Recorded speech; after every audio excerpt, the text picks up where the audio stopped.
অবৈধভাবে জমি দখলের চেষ্টা ও মিথ্যা মামলা দিয়ে হয়রানি করার অভিযোগ এনে এর প্রতিবাদে সংবাদ সম্মেলন করেছেন আক্তার হোসেন নামে এক ভুক্তভোগী। কিশোরগঞ্জ ভৈরবের কালীপুর গ্রামে 494 দাগের জমি অবৈধভাবে জমি দখলের চেষ্টা ও মিথ্যা মামলা দিয়ে হয়রানি এবং প্রাণনাশের হুমকির হাত থেকে নিষ্কৃতি সহ ভূমি দস্যুদের কবল থেকে ভূমি মুক্তি ও পারিবারিক নিরাপত্তা এবং ন্যায় বিচারের দাবিতে প্রতিবাদে সংবাদ সম্মেলন করেন বিস্তারিত ভিডিও।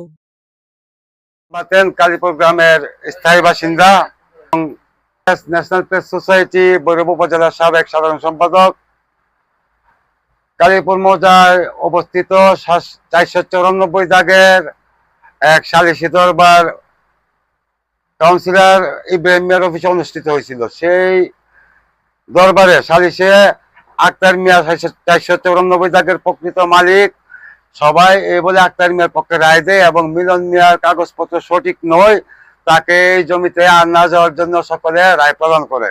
কিন্তু মিলন মিয়া রায় না মান্য, দরবারে রায় না মান্য আক্তারের নামে বিভিন্ন হয়রানিমূলক মামলা দিয়ে এবং থ্রেট দিয়ে তাকে বিভিন্নভাবে উত্তপ্ত করতেছে, তার নাগরিক জীবনে একটা অশালীনতা সৃষ্টি করে দিয়েছে।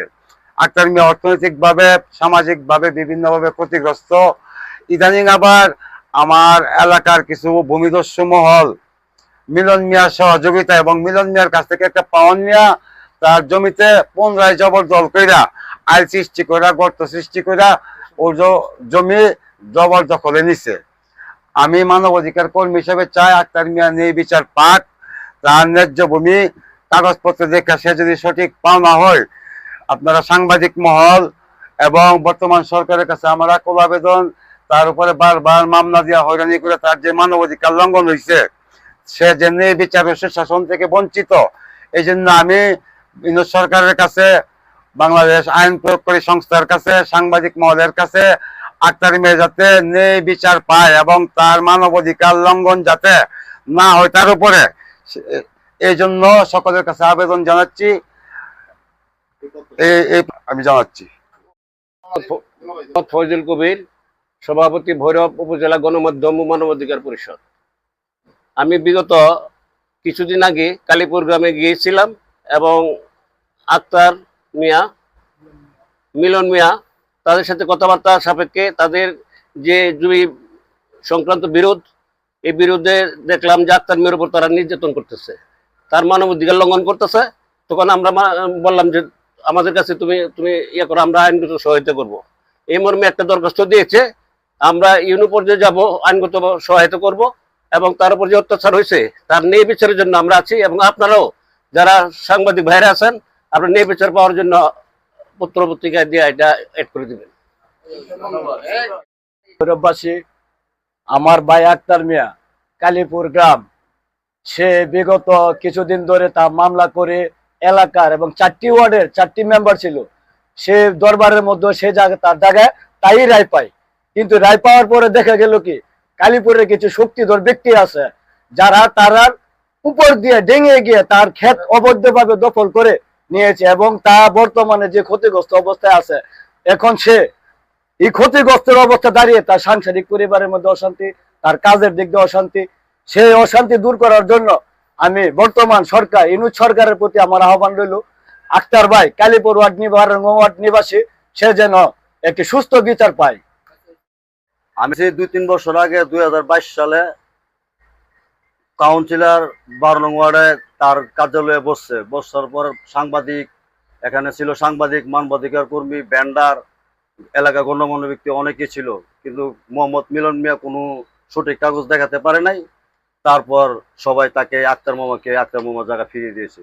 দেওয়ার পর এখন আবার দেখি ওই কালীপুর কিছু ভূমিদস্যু তাদেরকে মধ্য দিয়ে আবার এই উপরে জুলুম অত্যাচার বর্তমানে করতেছে।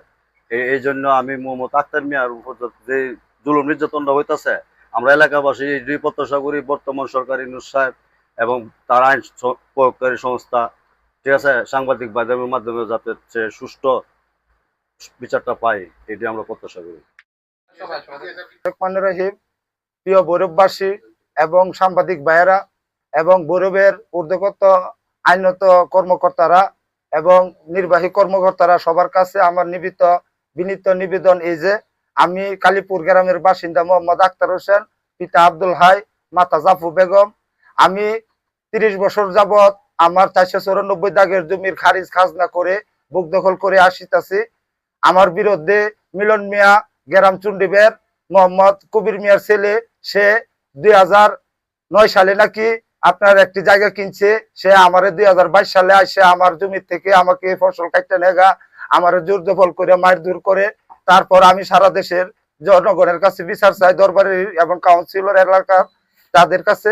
তারপর দরবারে সালিসি ডেট করে তারা কাগজপত্র পর্যালোচনা করে 4 জন কাউন্সিলর থাকা অবস্থায় তারা জুরি বোর্ডে রায় আনে যে দলিলে সে জায়গা কিনছে ওই জমি আগে বিক্রি হয়ে গেছে। আগে একটা 13 বছর দখল করে ভূমিদস্যু মিলন মিয়া আমার কাছ থেকে জমি না নিতে পারায়, দরবারের রায় না পাওয়ায় সে আমার বিরুদ্ধে আবার গিয়া দরবারের রায় অমান্য করে 22,000 টাকা দিয়ে ডাক সংশোধনী মামলা করে।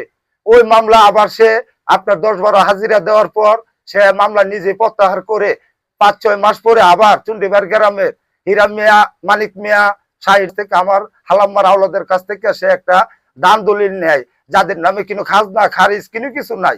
পাইতে সে আপনার জায়গাটা কিনা আমার বিরুদ্ধে আবার বোয়া এক দলিল, আমি ওয়ারিশ সূত্রে আমার মাতৃ ওয়ারিশ সূত্রে জায়গা পানা, সে আমার বিরুদ্ধে আমি দলিল বোয়া একটা দলিল নাম্বার দিয়ে সে নির্বাহী কোর্টে 1 নং আদালতে মামলা করে।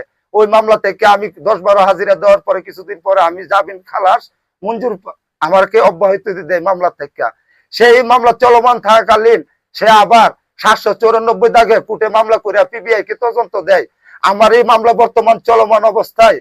আমার জমিতে আমি ফসল করি, এই ফসল নষ্ট কইরা সে নাকি কিছুদিন আগে কালীপুর গ্রামের দুনি লোক শাহজাহান মিয়া সে এবং তার সহযোগীরা নিয়ে আমার জমিতে গিয়ে আইল বান্ধা গাতা করে আমার ফসল নষ্ট করিয়া আর আমার হুমকি দামকি দিয়া আমি এখন বর্তমান অসহায়। আমার অধিকার আমার পিছনে পিঠ থেকে গেছে, কাম কাজ করতে পারি না, পরিবার নিয়ে আমি মনে করেন নিরাপত্তাহীনতায় ভুগতেছি।